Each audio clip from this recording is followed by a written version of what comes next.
گھروں میں جو لوگ نماز ادا کریں گے عید کی، وہ 2 رکعت عید کی نماز پڑھیں گے اور 2 رکعتوں کے بعد امام صاحب خطبہ دیں گے، چاہے وہ کسی کتاب کو دیکھ کر خطبہ دیں یا کسی کاغذ پہ خطبہ لکھا ہوا ہو اس کو دیکھ کر دیں یا زبانی خطبہ دیں، انشاءاللہ وہ خطبہ معتبر ہوگا۔ لیکن اگر کسی گھر میں ایسا کوئی آدمی نہیں ہے جو خطبہ دے سکے یا خطبہ پڑھ سکے، تو پھر 2 رکعت عید کی نماز تکبیرات زائدہ کے ساتھ گھر میں پڑھی جائے گی، اور چونکہ کوئی خطبہ جاننے والا پڑھنے والا موجود نہیں ہے، اس لیے بغیر خطبے کے نماز ادا کی جائے گی۔ اور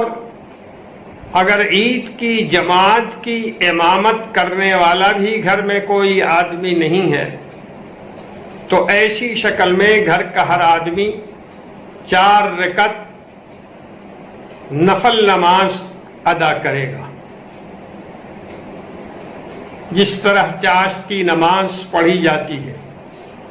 لیکن یہ بات ذہن میں رہے کہ یہ عید کی قضا نہیں ہے، بلکہ یہ اللہ کے دربار میں سر جھکانا ہے،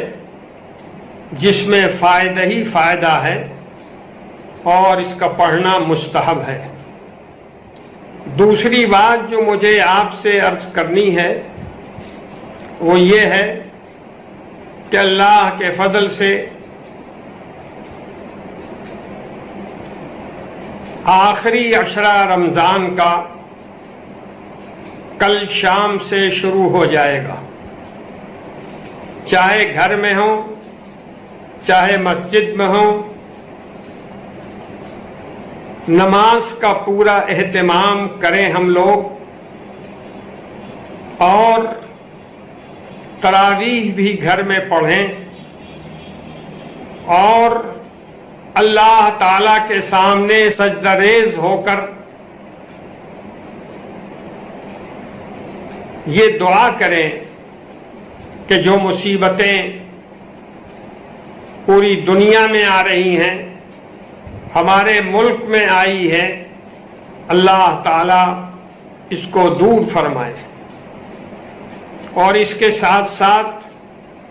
یہ بھی دعا کریں کہ NPR اور NRC کے جو واقعی خطرات ہیں، اللہ تعالی ہم لوگوں کو ان سے بھی دور رکھے اور ظالموں کو ظلم کرنے کا موقع نہ ملے۔ ہمیں اس کی بھی دعا کرنی چاہیے کہ اللہ تعالی مسجدوں کے دروازے ہم لوگوں کے اوپر کھول دے۔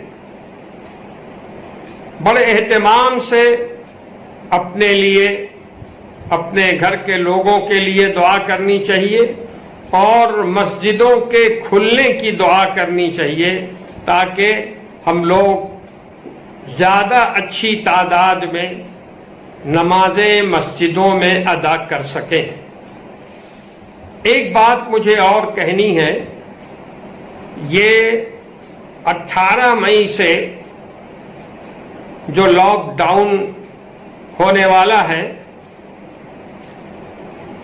اندازہ یہ ہے کہ اس میں بازاروں،